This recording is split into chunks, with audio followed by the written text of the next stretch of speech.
In the heart of Thornton Heath, a district nestled within the London borough of Croydon, England, a tragic story unfolded that shook the very conscience of our society.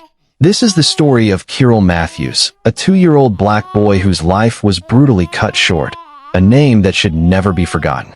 Kyrell was born on September 19, 2017, to Philisia Shirley. Described by those who knew him as a happy, smiley child, Kyrell brought joy to those around him. His innocent laughter and bright eyes were the embodiment of childhood purity. Yet, behind closed doors, his short life was marred by unimaginable suffering. Philisia Shirley, Kyrell's mother, was a young woman navigating the challenges of parenthood. In time, she entered into a relationship with Kyrell Brown, a man with a history of criminal behavior, including convictions for robbery, battery, possession of a knife, drug offenses, and resisting an officer. This relationship would prove to be catastrophic for young Kyrell. The family resided in Thornton Heath, South London, a community like many others, where neighbors exchange pleasantries and children play in the streets. Yet, within the walls of their home, a sinister reality was unfolding. Kyrell, who was nonverbal, became the target of relentless abuse at the hands of Kyrell Brown. The toddler endured regular beatings, his cries echoing unheard beyond the confines of their residence. On October 20, 2019, emergency services were called to the family home. Kyrell was found in cardiac arrest. Despite the efforts of paramedics, he was pronounced dead. A subsequent post-mortem examination revealed the horrifying extent of his injuries: 41 rib fractures and a 4 cm laceration to his liver, injuries indicative of sustained and severe physical abuse. The investigation that followed uncovered chilling evidence. Philisia Shirley's mobile phone contained secret audio recordings capturing the sounds of Kyrell being assaulted. In these harrowing recordings, Brown could be heard striking the child, accompanied by Kyrell's cries and screams. Phrases like "shut up" and "you have to ruin the fun" were callously uttered by Brown during these assaults. This case is not just another entry in the annals of crime. It represents a profound failure of humanity. It forces us to confront uncomfortable questions about the systems designed to protect the most vulnerable among us. How did a child, living in a bustling city like London, endure such prolonged abuse without intervention? The answers are as complex as they are unsettling. In March 2022, justice sought to address these grievous wrongs. Kyrell Brown was convicted of murder and sentenced to life imprisonment with a minimum term of 25 years. Philisia Shirley was acquitted of murder but found guilty of manslaughter, receiving a sentence of 13 years. Yet, no sentence can restore the life of a child lost to such cruelty. As we reflect on Kyrell Matthews' brief life, we must remember that behind the statistics and headlines lies a real child who suffered immensely. His story is a stark reminder of the importance of vigilance, compassion, and the collective responsibility we bear to protect those who cannot protect themselves. Let Kyrell's name not be just a footnote in history, but a catalyst for change, ensuring that such a tragedy never occurs again. You made it this far. You listened. You know the truth. But here's the thing. Stories like this don't just disappear. More cases, more victims, more terrifying realities hidden in the dark. And if you don't subscribe, you'll never know what's coming next. But if you do, you'll be one step ahead. One step closer to uncovering the things they don't want you to see. So what's it gonna be? Close this video and stay in the dark, or subscribe and face the truth. Your choice. Comparisons to other UK child abuse tragedies. Kyrell's tragic story is, regrettably, not isolated. The United Kingdom has witnessed several harrowing cases where systemic failures have led to the deaths of innocent children. Victoria Climby, 2008-year-old Victoria Climby suffered prolonged abuse at the hands of her great-aunt and her partner. Despite being known to multiple authorities, including social services and healthcare professionals, systemic failures and mismanagement led to her tragic death. This case prompted widespread calls for reforms in child protection services. Baby J, 2014, at just 11 weeks old, Baby J died with 9 internal injuries indicative of abuse. Despite clear evidence and a background of neglect, no charges were brought against the parents, highlighting significant procedural errors and a lack of accountability within social services. Finley Bowden, 2020 Finley Bowden's parents inflicted 130 injuries on their son before he collapsed fatally at his home in Derbyshire on Christmas Day 2020, just weeks after being placed back into their care. This case raised concerns about the pressures on social workers and systemic failures within child protection services. Alfie Steele, 2021. Despite being under a social services plan designed to protect him, 9-year-old Alfie Steele died due to abuse and neglect. The plan's stipulations were continuously flouted, and social services were aware, yet failed to act decisively. These cases, among others, highlight recurring themes of inadequate responses, poor interagency communication, and a lack of decisive action, leading to tragic outcomes. Let us head back to the story. In the intricate tapestry of human relationships, some threads intertwine to create beauty, while others form knots of tragedy. The union between Phylesia Shirley and Kemar Brown was one such tragic entanglement, culminating in the heart-wrenching demise of 2-year-old Kyrell Matthews in Thornton Heath, London, the genesis of a troubled union. Phylesia Shirley, a young mother residing in Thornton Heath, London, was navigating the challenges of single parenthood. Her life took a pivotal turn when she crossed paths with Kemar Brown. The specifics of their meeting remain shrouded in ambiguity, but their ensuing relationship would have catastrophic consequences for her son, Kyrell. To comprehend the dynamics of their relationship, it's imperative to scrutinize Kemar Brown's history. Prior to his involvement with Shirley, Brown had amassed a series of convictions, painting a portrait of a man acquainted with violence and criminality. His criminal record included offenses such as robbery, battery, possession of a knife, drug-related crimes, and resisting law enforcement. These transgressions were not mere youthful indiscretions, but indicative of a persistent pattern of violent behavior. The dynamics of their relationship. The relationship between Shirley and Brown was tumultuous, characterized by volatility and aggression. Audio recordings secretly made by Shirley, initially intended to monitor Brown's fidelity, inadvertently captured the harrowing abuse inflicted upon Kyrell. In these recordings, Brown's violent outbursts are evident, reflecting a household dominated by fear and brutality. A relationship rooted in darkness. While the initial attraction between Shirley and Brown remains speculative, the evolution of their relationship suggests a foundation fraught with dysfunction.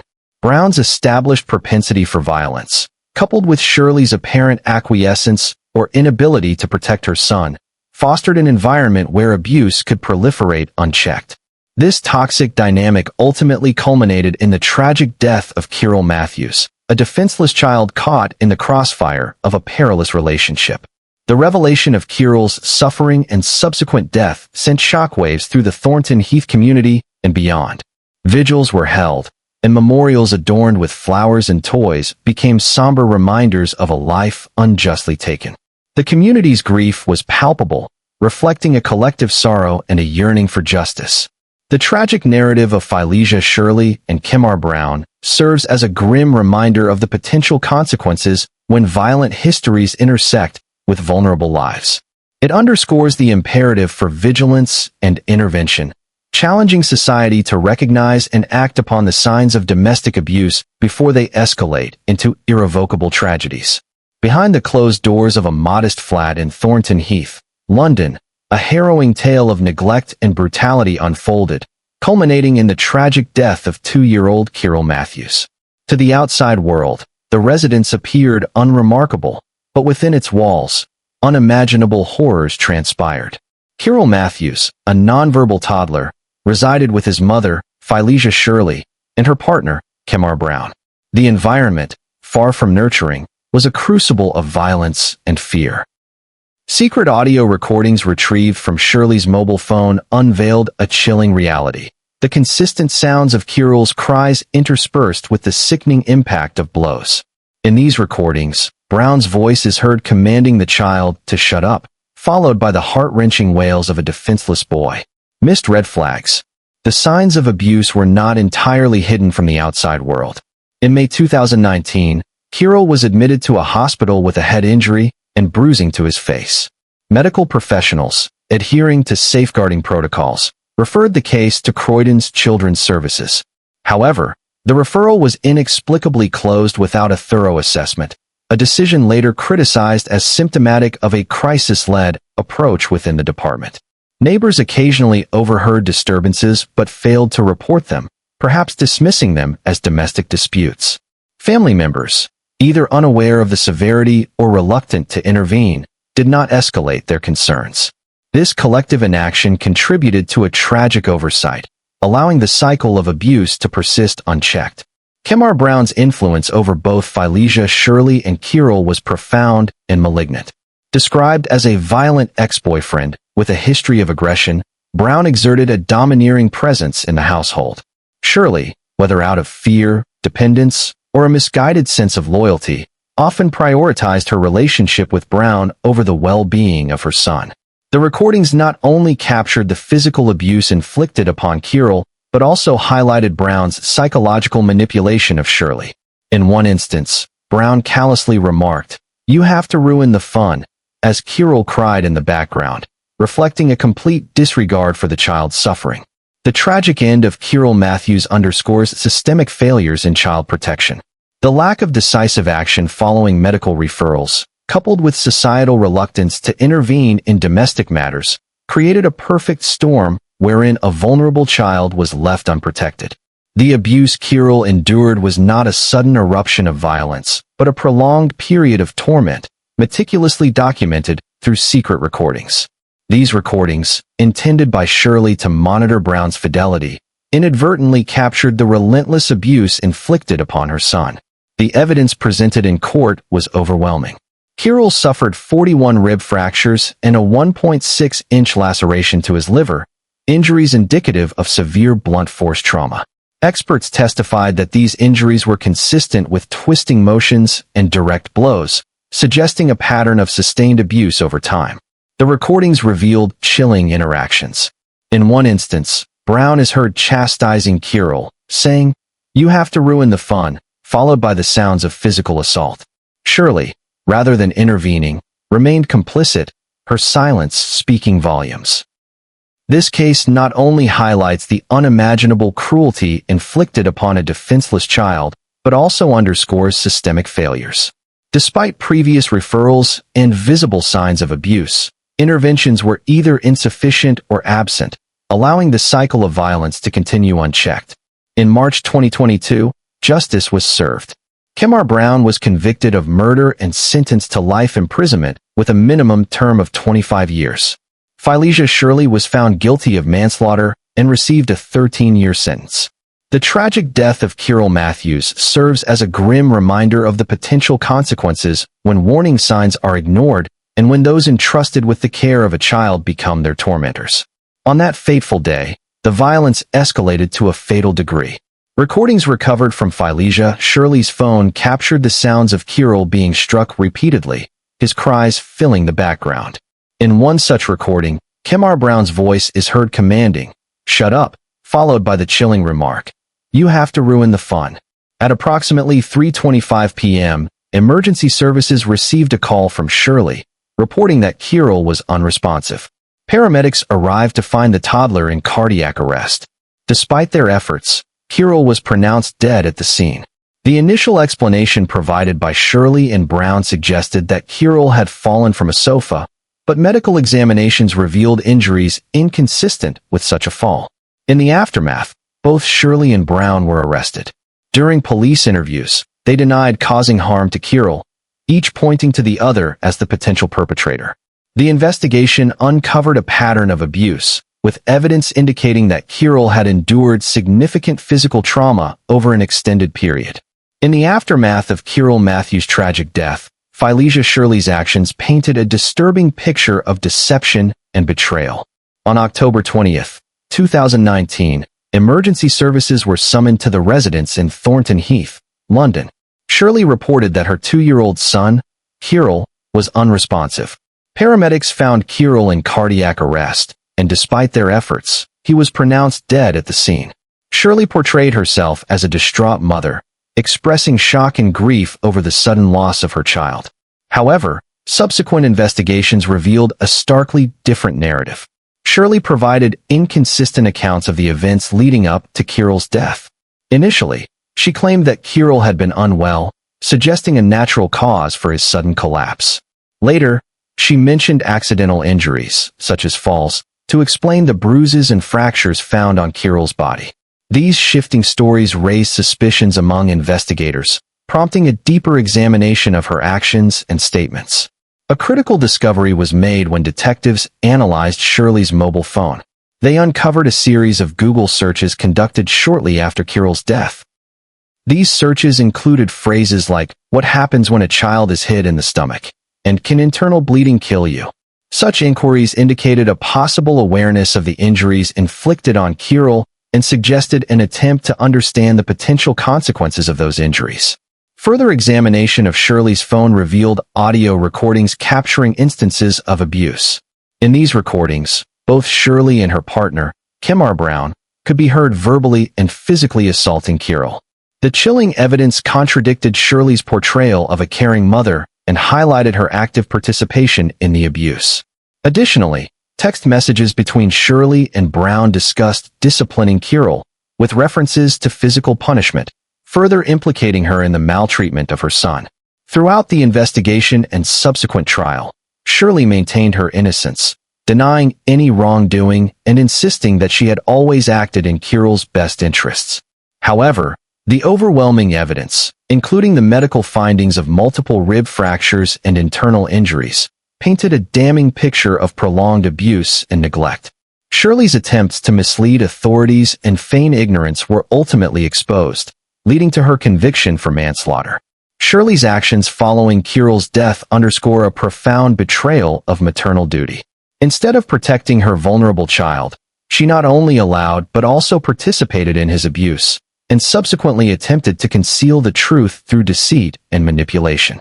Her conduct serves as a stark reminder of the potential for betrayal by those entrusted with the care and protection of the most innocent among us. The sheer brutality of the crime, the betrayal by those meant to protect him, and the disturbing evidence that emerged throughout the investigation horrified the public. But it was in the courtroom where the full weight of the case came crashing down on Felicia, Shirley, and Kyrell Brown.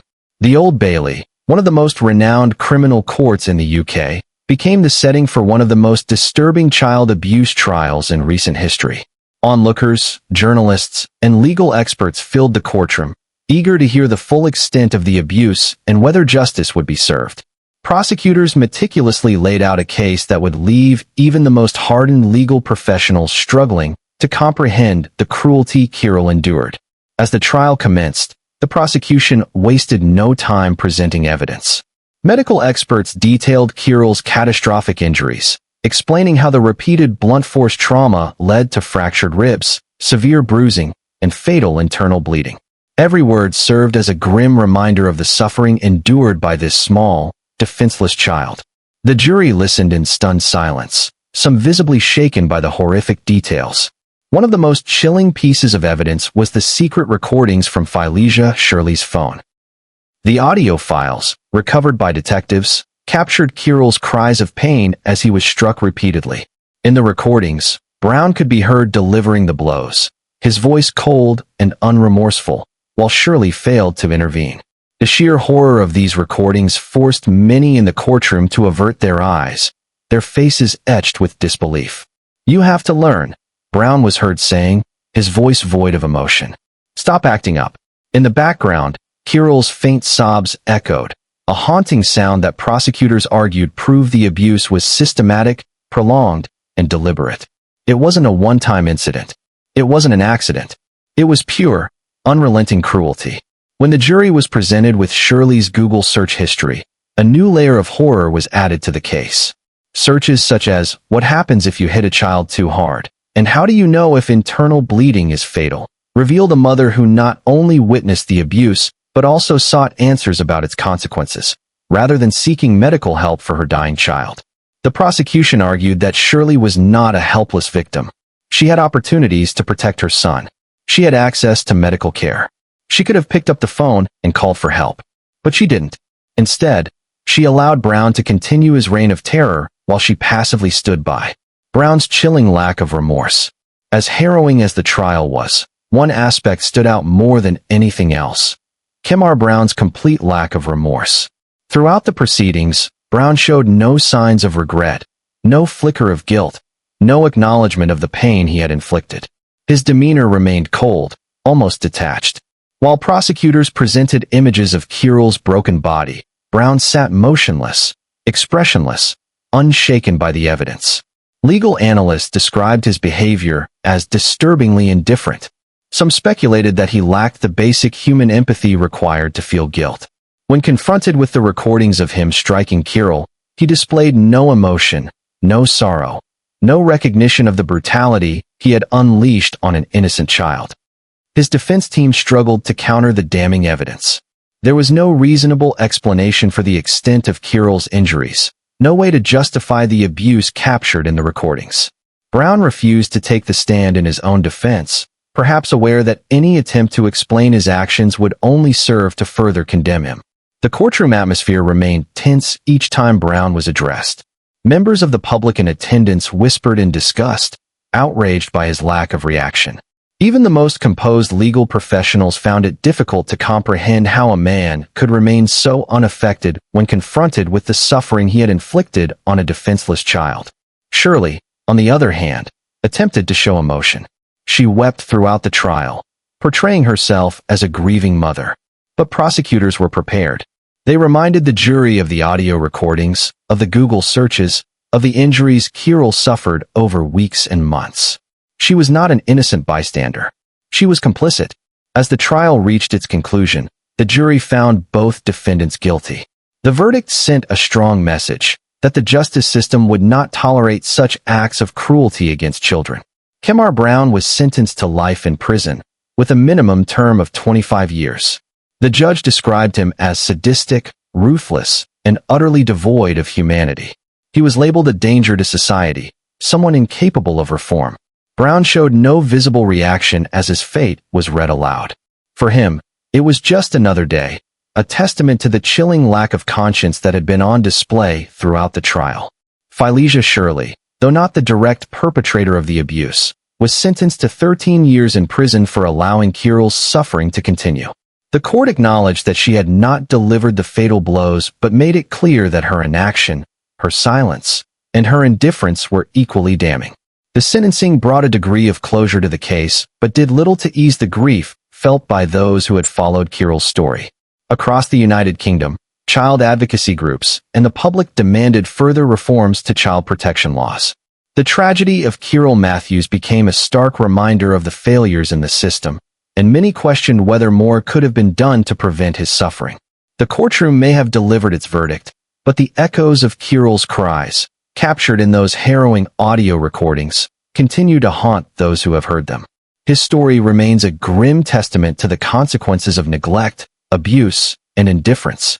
In the heart of London, within the borough of Croydon, a tragic narrative unfolded, a narrative that not only highlighted individual culpability, but also exposed systemic failures within the institutions designed to protect the most vulnerable among us. This chapter delves into the shortcomings of social services and law enforcement in the case of Kyrell Matthews, drawing parallels with other child abuse tragedies in the United Kingdom, and questioning the adequacy of the judicial outcomes. Missed warning signs by social services and police. Kyrell Matthews' life was marred by a series of oversights and missed opportunities by those entrusted with safeguarding children. In May 2019, when Kyrell was taken to the hospital with a head injury and facial bruising, medical professionals promptly referred the case to Croydon Council's Children's Services. Initially, an assessment was deemed necessary. However, this decision was inexplicably overturned without informing the referring hospital, and no further action was taken. This critical lapse meant that the underlying issues within Kyrell's home remained unaddressed, leaving him vulnerable to continued abuse. The local Child Safeguarding Practice Review later criticized Croydon Council for its crisis-led approach, highlighting that the decision to close the referral was inappropriate. The review emphasized that had the initial concerns been adequately investigated, subsequent harm to Kyrell might have been prevented. This case underscores the detrimental impact of systemic shortcomings within child protection services. Re-evaluating Shirley's sentence. The judicial outcomes in Kyrell's case have sparked debate regarding their adequacy. Kyrell Brown received a life sentence with a minimum term of 25 years for murder, while Kyrell's mother, Phyllis Shirley, was sentenced to 13 years for manslaughter. Some argue that Shirley's sentence does not reflect the gravity of her neglect and complicity. Considering her role as Kyrell's primary caregiver, her failure to protect him, and her participation in the abuse, questions arise about whether a harsher sentence would have been more appropriate. This debate is emblematic of broader discussions about accountability in child abuse cases, especially concerning parental figures who fail in their duty of care. Kyrell Matthews' tragic death serves as a poignant reminder of the critical importance of robust and responsive child protection systems. The systemic failures in his case, mirrored in other tragedies across the UK, call for comprehensive reforms. Ensuring effective interagency communication, decisive action on referrals, and accountability at all levels is imperative to prevent such heart-wrenching outcomes in the future. The tragic death of Kyrell Matthews in Croydon, England, serves as a profound reminder of the vulnerabilities that exist within our society's child protection systems. This heartbreaking case has prompted deep reflection and a collective call to action to ensure that such a tragedy is never repeated. Lessons learned from the tragedy. Kyrell's untimely death has illuminated critical shortcomings in the mechanisms designed to protect children. A safeguarding review revealed that Croydon's crisis-led Children's Services missed vital opportunities to identify the risks posed to Kyrell. Specifically, the council was found to have inappropriately closed a hospital referral concerning unexplained injuries Kyrell sustained months before his death, without informing the referring hospital. This case underscores the imperative need for robust communication and collaboration among agencies responsible for child welfare. The failure to act decisively on early warning signs not only highlights systemic flaws, but also emphasizes the devastating consequences of inaction. Public reaction. Ensuring Kyrell's name is never forgotten. The public's response to Kyrell's death has been one of profound sorrow and outrage. Communities across the United Kingdom have come together to mourn his loss and demand accountability. Vigils, memorials, and social media campaigns have been organized to honor Kyrell's memory and to raise awareness about the critical importance of child protection. This collective grief has sparked a nationwide dialogue on the reforms necessary to prevent similar tragedies. By keeping Kyrell's story in the public consciousness, society acknowledges the urgency of addressing the systemic issues that failed him. His name has become a symbol of the innocent lives at stake when protective systems falter. Kyrell's story serves as a poignant reminder of our collective responsibility to protect the most vulnerable among us. If you suspect that a child is at risk or is being abused, it is imperative to take action. In the United Kingdom, concerns can be reported to the Children's Social Care Team at the local council. If the child is in immediate danger, call 999. For non-emergencies, you can report the crime online or call 101. Additionally, the NSPCC helpline is available at 0808 800 5000 or via email at emailprotected. By remaining vigilant and proactive, we can honor Kyrell's memory and work towards a future where no child suffers in silence. It is through our collective awareness and action that we can effect meaningful change and ensure the safety and well-being of all children.